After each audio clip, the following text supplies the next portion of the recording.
अस्सलाम वालेकुम। Online class में आपका स्वागत है। हमारा फोर्थ चैप्टर चल रहा है वीडियो का। आज लास्ट क्लास में हमने समांतर प्लेट संधारित्र पढ़ा था, फिर उसकी धारिता ज्ञात की थी, फिर समांतर प्लेट संधारित्र की प्लेटों के मध्य पहला विद्युत रखते उसमें धारिता ज्ञात है। यानी जो अगर विद्युत धारिता ज्ञात करके हमें अगर कहीं पर संधारित्र लिखा होता है, यानी अगर संधारित्र का अगर प्रतीक होता है तो वो यही है, उनको समांतर प्लेट संधारित्र। जहां पर भी अगर संधारित्र का प्रतीक हो उसका मीनिंग क्या है, वह समांतर प्लेट संधारित्र होता है। संधारित्र का प्रतीक क्या है, वहां पर कौन सा प्रतीक सिंबल बनाना है, समांतर प्लेट संधारित्र ही बनाना है। आज हम ये टॉपिक करते हैं संधारित्रों का संयोजन। संधारित्रों का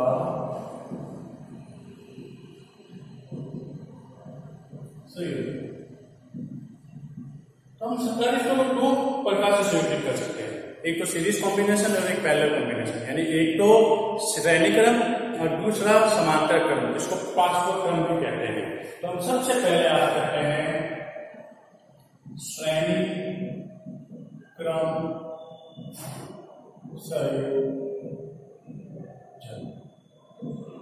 संधारित्रों का श्रेणी क्रम संयोजन दो बार 3 बार बोर्ड में आया हुआ है। श्रेणी क्रम संयोजन। अब श्रेणी क्रम संयोजन की डेफिनेशन क्या होगी? तो देखो, श्रेणी क्रम संयोजन के लिए हम क्या करते हैं, अभी मैंने बताया जहां पर हमको संधारित्र का प्रतीक बनाना है वो कौन सा संधारित्र होता है, समांतर प्लेट संधारित्र होता है। तो श्रेणी संयोजन में क्या किया जाता है, इस प्रकार के संयोजन में पहले संधारित्र की पहली प्लेट को बैटरी के धनात्मक सिरे से, हम जानते हैं कोई भी सेल हो या बैटरी हो, पॉजिटिव नेगेटिव करने के लिए प्लस बड़ी प्लस होता है और छोटा हुआ माइनस होता है। विद्युत सेल प्राथमिक सेल होते हैं जहां रासायनिक ऊर्जा किसमें बदलती है, विद्युत ऊर्जा में बदलती है। ठीक है, तो हमने क्या किया, इस प्रकार के संयोजन में पहले संधारित्र की पहली प्लेट को बैटरी के धनात्मक सिरे से, दूसरी प्लेट को दूसरे संधारित्र की पहली प्लेट से, दूसरे संधारित्र की दूसरी प्लेट को तीसरे संधारित्र की पहली प्लेट से, और तीसरे संधारित्र की या दूसरी प्लेट को बैटरी के ऋणात्मक सिरे से जोड़ते हैं। तो क्या इस प्रकार के संयोजन में पहले संधारित्र की पहली प्लेट को बैटरी के धनात्मक सिरे से, दूसरी प्लेट को दूसरे संधारित्र की पहली प्लेट से, उसकी दूसरी प्लेट को तीसरे संधारित्र या जो भी अंतिम संधारित्र 5 और 6 को भी हो पहली प्लेट से, और अंतिम संधारित्र की दूसरी प्लेट को बैटरी के ऋणात्मक सिरे से जोड़ते हैं। यानी इस प्रकार का एक संयोजन कैसे हो गया, जैसे आपकी ट्रेन में डब्बा, एक डब्बे के बाद दूसरा, दूसरे के बाद तीसरा, तीसरे के बाद चौथा। तो यहाँ भी यही हो रहा है, संधारित्र का पहला, पहले के बाद दूसरा, दूसरे के बाद तीसरा, तीसरे के बाद चौथा, आगे से आगे जोड़ते हैं। अब देखिए यहाँ से उत्तर का आवेश आ रहा है, यहाँ +2 आवेश होगा। विद्युत प्रेरण के कारण यहाँ पर -2 और बाहरी सतह पर +2 आवेश होगा। बाहरी सतह पर +2 आवेश वापस दूसरे संधारित्र पर चला जाएगा, फिर वापस यहाँ -2, यहाँ +2 और यहाँ -2। क्या हुआ अपना, पहले इससे जुड़ी हुई प्लस सीधे से जुड़ी हुई, यहाँ कौन सा आवेश हुआ, धनात्मक। विद्युत प्रेरण के कारण पहले संधारित्र की दूसरी प्लेट पर -2 अंदर और बाहर +2, जो बाहर वाला +2 आवेश था वो दूसरे संधारित्र पर चला गया, दूसरे से वापस -2 +2। यानी इस प्रकार के संयोजन में प्रत्येक संधारित्र पर आवेश तो समान होता है। इस प्रकार के संयोजन में प्रत्येक संधारित्र पर आवेश समान होता है। परंतु देखिए, ये संधारित्र में ये 2 बिंदु अलग है, इस संधारित्र के लिए 2 बिंदु अलग है, इस संधारित्र के लिए 2 बिंदु अलग है। तो इस प्रकार के संयोजन में प्रत्येक संधारित्र पर आवेश तो समान होता है, परंतु जो विभवांतर होता है वो अलग अलग होता है। इस प्रकार के संयोजन में प्रत्येक संधारित्र पर आवेश समान होता है, परंतु विभवांतर क्या होता है, अलग अलग का होता है। तो मैं पहले संधारित्र को विभवांतर V1 माना, दूसरे पर V2, तीसरे पर V3। और पहले संधारित्र की धारिता C1, दूसरे की C2, तीसरे की C2। धारिता का चलक तो देखो क्या डेफिनेशन हो गई, इस संयोजन में पहले संधारित्र की पहली प्लेट को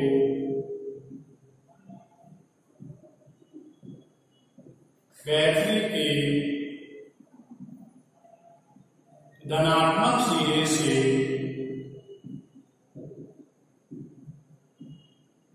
तथा या सिरे से कमा दूसरी प्लेट को दूसरे संधारित्र की पहली प्लेट से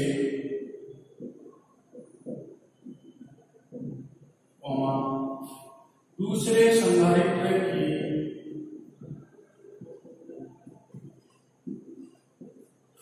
दूसरी प्लेट को तीसरे संधारित्र की पहली प्लेट से तथा तीसरे संधारित्र की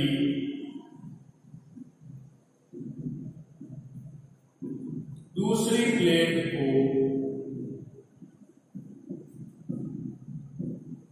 तीसरे संधारित्र की दूसरी प्लेट को बैटरी के ऋणात्मक सिरे से जोड़ते हैं। इस संयोजन में पहले संधारित्र की पहली प्लेट को बैटरी के धनात्मक सिरे से, दूसरी प्लेट को दूसरे संधारित्र की पहली प्लेट से, दूसरे की दूसरी प्लेट को तीसरे संधारित्र की पहली प्लेट से और तीसरे संधारित्र की दूसरी प्लेट को बैटरी के ऋणात्मक सिरे से जोड़ते हैं।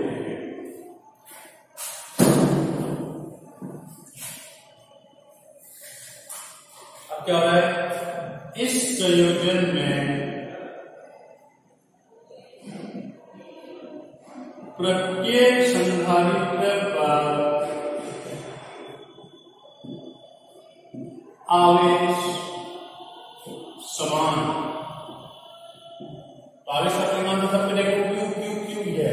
इस संयोजन में प्रत्येक संधारित्र पर आवेश समान, जिसको हम क्यू मान लेते हैं। आवेश समान क्यू, परंतु विभवांतर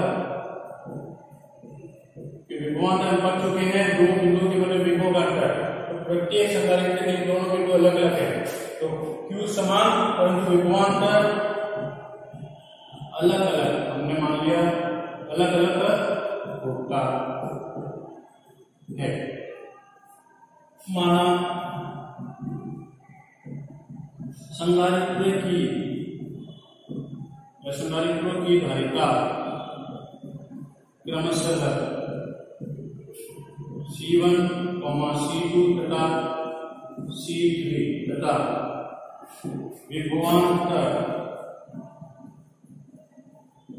क्रमशः V1, V2, V3। ठीक है, विभवांतर V1, V2, V3 मान लिया और धारिता क्या मान ली, C1, C2, C3। अब देखिए, अब हमको इसमें कैसे सोल्व कैसे करेंगे, हमको संयोजन में क्या निकालनी, कुल धारिता यानी तुल्य धारिता ज्ञात, कुल धारिता ज्ञात करनी है। तो हमने फार्मूला पढ़ चुके हैं Q = CV। बस इसी फार्मूले से सब कुछ होगा, जिसमें अगर विभवांतर अलग अलग है तो हम विभवांतर का मान ज्ञात करें। अगर संधारित्र पर आवेश का मान अलग अलग है तो हम आवेश का मान करें, क्योंकि C तो कांस्टेंट है। एक बार Q प्रोपोर्शनल V है, Q = CV है, वो अगर आप संधारित्र चेंज करोगे तो धारिता की वैल्यू चेंज होगी। ठीक है, आवेश चेंज होने पर धारिता चेंज होगी, परंतु यहाँ पर C का मान 5 माइक्रोफैराड है तो कांस्टेंट एक प्रकार से माइक्रोफैराड है। तो ये जो C है, Q और V अलग अलग हो सकते हैं। तो इस संधारित्र में किसका मान अलग है, V का मान। तो अगर मैं इस फॉर्मूले से V निकालना चाहूँ, क्या आएगा, V = Q/C। ये फॉर्मूला भी लेकर हम क्या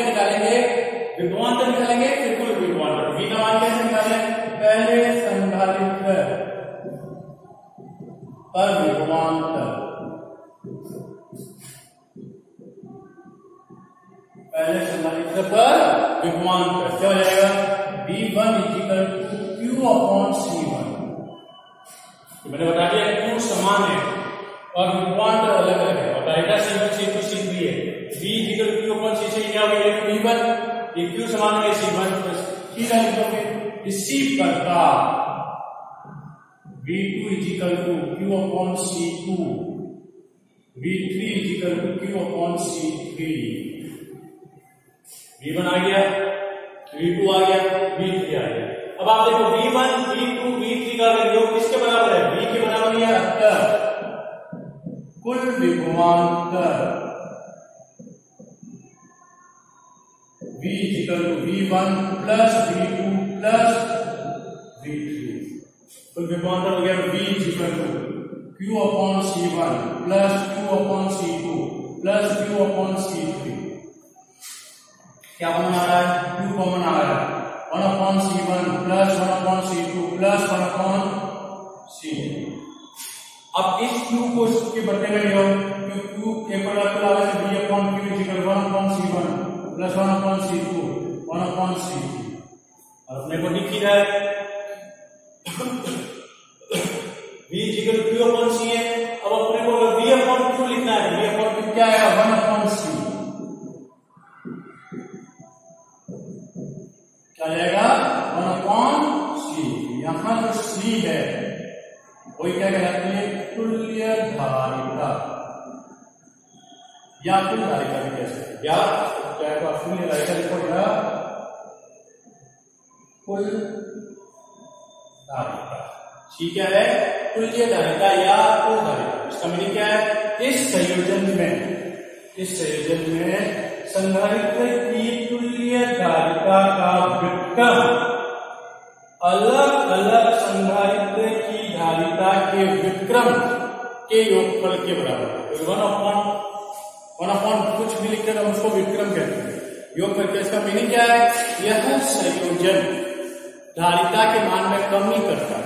जैसे हमको कहीं पर 1 माइक्रोफैराड चाहिए और हमारे पास बहुत सारे संधारित्र है, एक करने के लिए हम क्या करें, और वो एक जो बहुत सारे संधारित्र है वो एक से अधिक धारिता के, यानी 2 माइक्रोफैराड 3 माइक्रोफैराड कैसे, उनको हम क्या करेंगे, समीकरण में जोड़ के उसको तुल्य धारिता 1 फैराड कर सकते हैं। तो क्या आ गया, अतः इस संयोजन में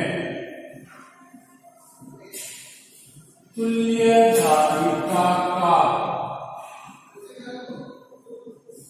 व्युत्क्रम, इस संयोजन में तुल्य धारिता का व्युत्क्रम अलग अलग संधारित्र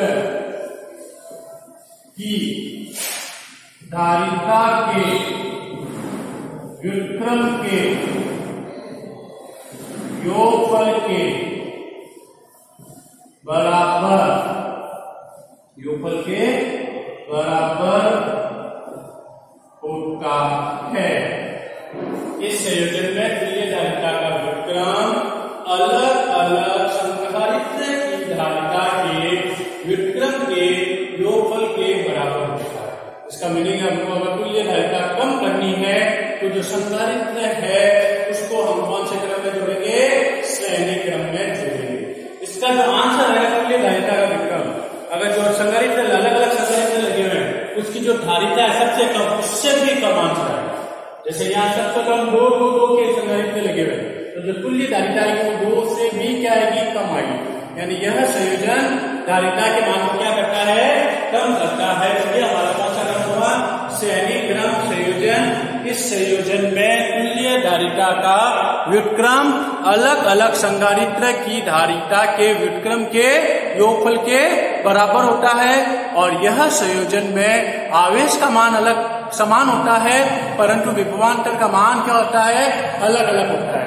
तो यहाँ हमने विभवांतर अलग अलग होने के कारण पहले विभवांतर ज्ञात किया कि कुल विभवांतर निकाला, उससे हमने कुल धारिता का मान ज्ञात कर लिया। कौन सा संयोजन हो गया, बोर्ड में आया हुआ है।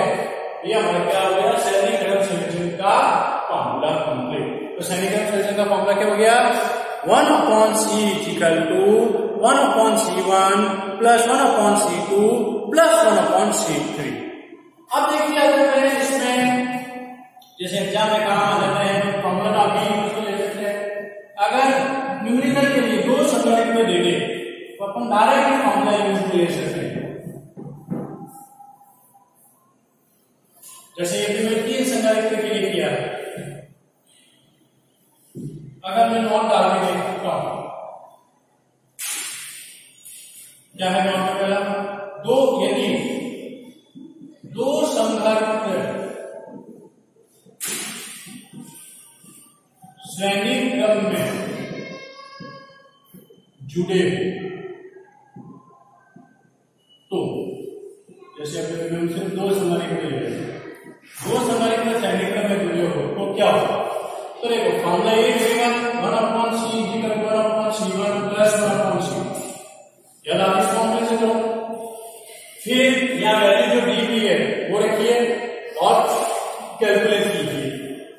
अगर मैं इसको पहले से सॉल्व करके रखूं, जैसे C1 C2 पहले से मारा है, यह क्या जाएगा C2 प्लस C1। तो जब भी आपकी प्रश्न आएगा आपको C का मान निकालना है। इसका मान निकालना है C का, ये 1/C को उल्टा करेंगे तो C equal to C1 C2/C1 plus C2। या तो ये फॉर्मूला लगाओ या ये दोनों में कोई भी फॉर्मूला लगा के आप वो समीकरणों के लिए सॉल्व कर सकते हैं। जैसे कैसे ये मैं क्वेश्चन दे देता हूं छोटा सा कि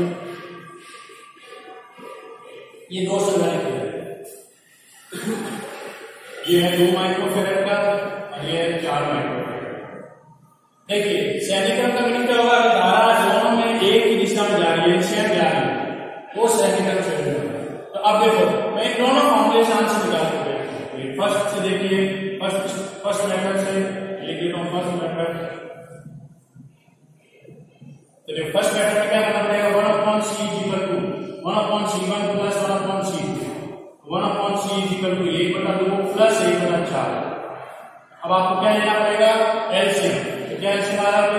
4 एलसीएम आ रहा है, 4 एलसीएम आने पर 1/C आ रहा है, यहाँ क्या हो जाएगा 2 और यहाँ क्या हो जाएगा 2 प्लस 1 यानी कितना हो गया 3/4। ये 1/C आया, इसको उल्टा करेंगे C इक्वल टू 4/3। यानी आपको इसकी कैलकुलेशन करनी पड़ेगी। अगर यही मैं इसको सेकंड मेथड से करता, मीनिंग आपको डायरेक्ट फॉर्मूला याद होता, कौन सा वाला? C equal to C1 C2/C1 plus C2। अगर ये फॉर्मूला गलत आप डायरेक्ट पहले करके सॉल्व कर सकते हैं। 2 × 4 प्लस 2 प्लस 4 8/6 बराबर 4/3 माइक्रोफैराड। तो देखिए दोनों से आंसर कॉमन आ रहा है, दोनों से आंसर कॉमन आ रहा है। आप इस फॉर्मूले से भी कर सकते हैं।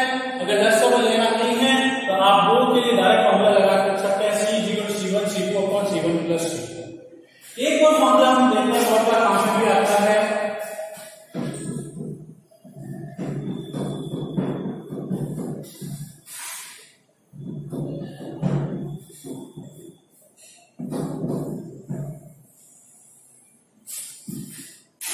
दूसरा क्या है वहां में समान धारिता दे दें।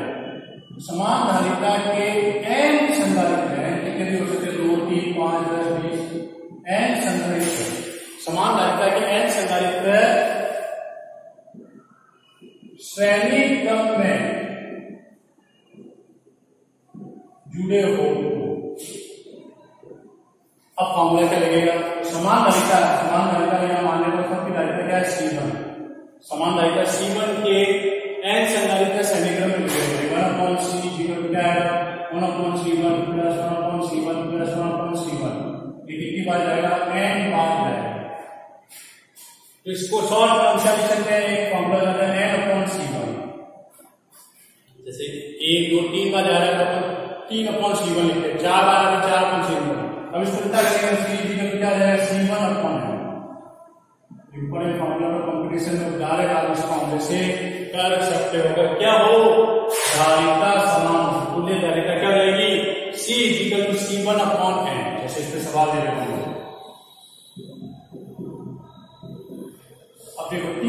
आप सेम कर सकते हो, 3 3 3, ठीक है। दोनों तरीके 1/c = 1/3 + 1/3 + 1/3, 1/c = 3 आंसर दिया, 1 + 1 + 1 3/3, तो क्या आ गया 1, c = 1 माइक्रोफैराड। और नहीं तो इस फॉर्म में से सेकंड मेथड से धारिता समान उत्तर भी ये लगेगा, c = c1/n, c1 यानी इसकी धारिता का मान कितना है 3, कितने 1 2 3 3/3 यानी 1 माइक्रोफैराड, ठीक है। तो आपको दोनों से एक ही आंसर है। अब देखो आपका 3 4 थे तो आपने आराम से ऐसे में के फॉर्मूला लगा लिया।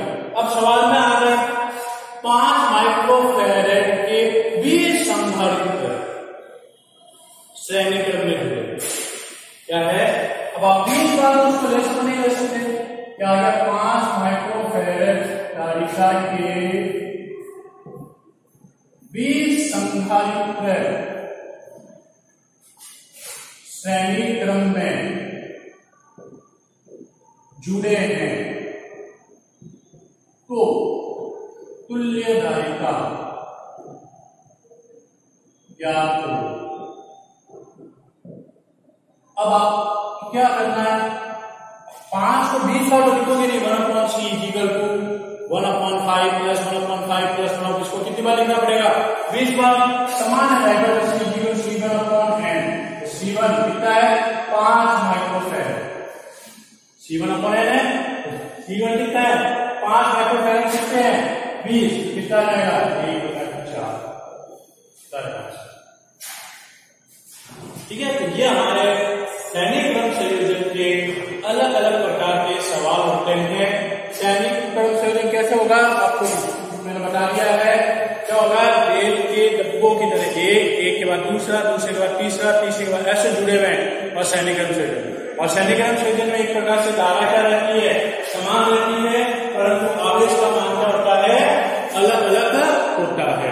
तो हम श्रेणी क्रम संयोजन का तुल्य धारिता का फॉर्मूला क्या लगता है 1/c = 1/c1 + 1/c2 + 1/c2, 1/c1 + 1/c2 + 1/c2। ये तो हमारा मतलब हुआ श्रेणी क्रम संयोजन के बारे में। अब हम इसमें दूसरा जो संयोजन होता है कौन सा होता है समांतर क्रम, उसको पार्श्व क्रम भी कहते हैं। इंग्लिश में श्रेणी क्रम को सीरीज कॉम्बिनेशन कहते हैं और समांतर को पैरेलल कॉम्बिनेशन कहते हैं। अब हम दूसरा करते हैं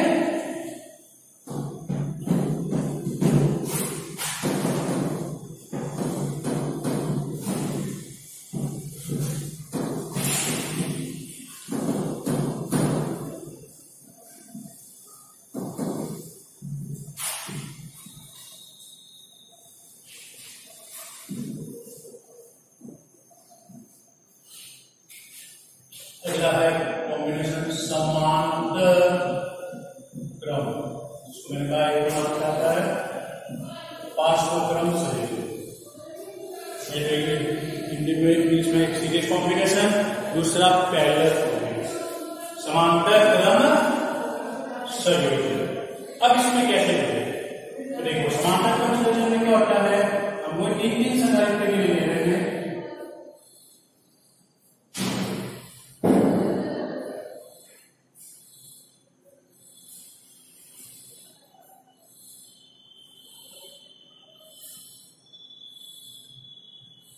तो देखिए हमने 3 संधारित्र ले लिए, धारिता होगी c1 c2 और c2। इस प्रकार के संयोजन में प्रत्येक संधारित्र की पहली प्लेट को बिंदु A से यानी तीनों का एक जुड़ा और दूसरी प्लेट को बिंदु B से जोड़ते हैं। इस प्रकार के संयोजन में प्रत्येक संधारित्र की पहली प्लेट को बिंदु A से तथा दूसरी प्लेट को बिंदु B से जोड़ते हैं और बिंदु A और B के मध्य 3 वोल्ट की बैटरी को जोड़ते हैं। बिंदु A व B के मध्य 20 वोल्ट की बैटरी को जोड़ते हैं। तो देखो इसमें क्या हो रहा है, यहां से धारा आ रही है, धारा हमेशा प्लस से माइनस होती है, तो यहां से अगर धारा ले रहे हैं, यहाँ आके धारा बढ़ रही है, धारा बढ़ती तो आवेश भी बढ़ेगा। तो इस प्रकार की संयोजन में क्या होता है, आवेश का मान अलग अलग है। यहाँ पे मान लो प्लस Q1, फिर यहाँ माइनस Q1, यहाँ प्लस Q2, यहाँ माइनस Q2, यहाँ प्लस Q3, यहाँ माइनस Q2। क्योंकि देखो धारा बढ़ने के कारण आवेश भी समान होगा। पर देखो तीनों संधारित्र के लिए दोनों पॉइंट कॉमन है, पॉइंट कॉमन यानी समान होने के कारण इसका मीनिंग क्या हुआ, विभवांतर समान होगा। यानी इस संयोजन में प्रत्येक संधारित्र पर विभवांतर समान परंतु आवेश अलग अलग। इस संयोजन में प्रत्येक संधारित्र पर विभवांतर समान परंतु आवेश अलग अलग। अब इस कॉम्बिनेशन को हम कैसे पहचान सकते हैं, जैसे फ्रिज में हम प्लेट को सामान रखने की प्लेट रखी हुई होती है प्लेट, उसमें देखो एक के ऊपर दूसरी बात तीसरी, और तीनों में देखो दोनों सिरे, इधर वाला सिरा कॉमन रहता है, इधर वाला सिरा कॉमन रहता है। इसमें भी ये हो रहा है 1 2 और 3, इसमें भी ये हो रहा है 1 संधारित्र, दूसरा संधारित्र, तीसरा संधारित्र। इन तीनों संधारित्र का पहला सिरा 1 से और दूसरा सिरा 20 से जुड़ा। क्या हो गया, इस संयोजन में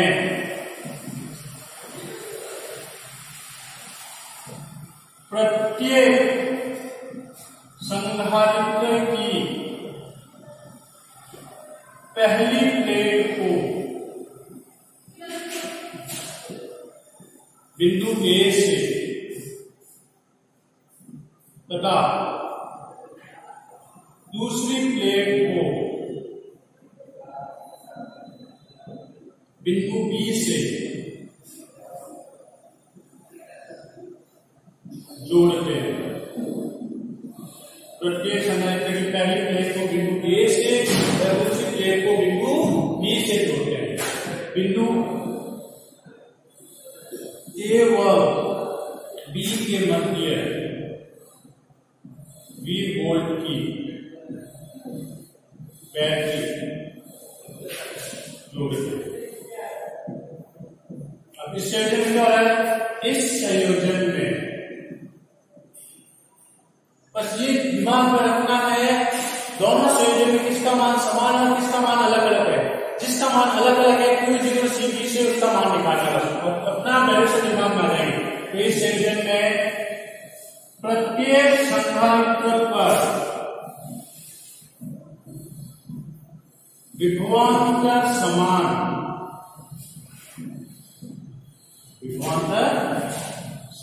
यानी कितना मान लिया विभवांतर समान परंतु आवेश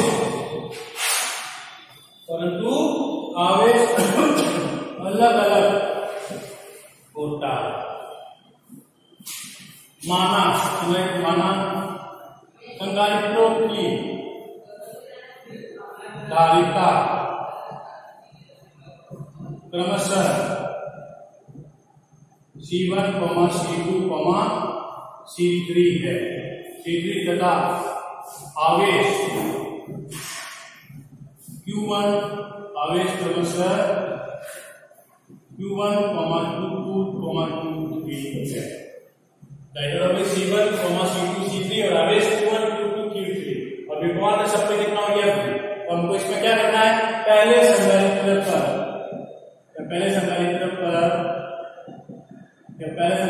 के लिए आवेश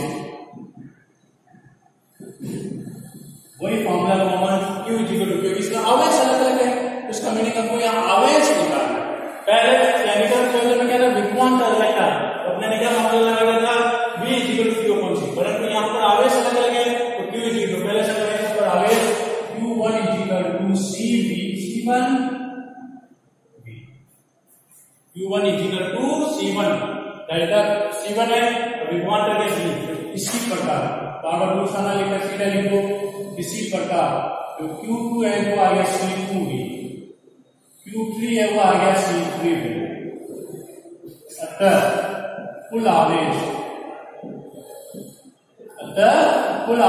Q Q1 + 2 plus Q3। Q is equal to C1V plus C2V plus C3V। तो Q is equal to common आ रहा V, C1 plus C2 plus C3 बच गया। V को बट्टे में जाओ तो Q upon V is equal to C1 plus C2 plus C3 और Q अपॉन V C के बराबर हो गया 1 upon C। Q upon V किसके बराबर हो गया? C के बराबर। C is equal to C1 plus C2 plus C3। यहाँ जो C है वही तुल्य धारिता या कुल धारिता, इसमें धारिता कुल धारिता का मान बढ़ रहा है, इंक्रीज हो रहा है, क्योंकि वहां 1 अपॉन C है। यहाँ पे लिख देते हैं अतः इस संयोजन में तुल्य धारिता अलग अलग संधारित्र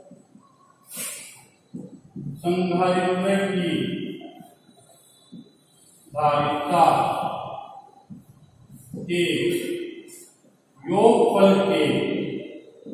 बराबर होती है।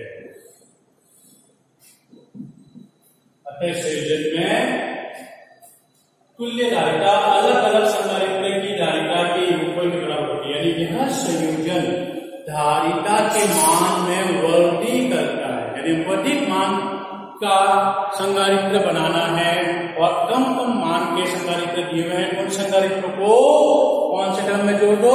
समांतर क्रम में, तो धारिता का मान बढ़ जाएगा। और अगर उनको धारिता का मान कम करना है तो उन संधारित्रों को श्रेणी क्रम में जोड़ दो तो धारिता का मान बढ़ जाएगा। तो समांतर क्रम का फॉर्मूला क्या हो गया?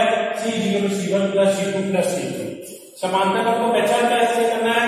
अगर उसमें धारा बंटवी है अलग अलग भागों में तो वो समांतर क्रम संयोजन होता है, और अगर संधारित्र में धारा एक दिशा में जा रही है तो वो संधारित्र कौन से क्रम में होता है? श्रेणी क्रम में होता है। तो समांतर क्रम में क्या हो गया है? समांतर क्रम में हमारा आवेश का मान तो अलग अलग होता है परंतु विभवांतर का मान समान होता है। इसलिए कुल निकालने के लिए पहले हमने अलग अलग आवेश निकाला, फिर कुल आवेश निकाला, फिर हमने कुल धारिता ज्ञात कर ली। तो एक ही कॉमन फार्मूला याद रखना है, Q is equal to CV, जिसका मान अलग अलग उसका मान हम ज्ञात कर सकते हैं।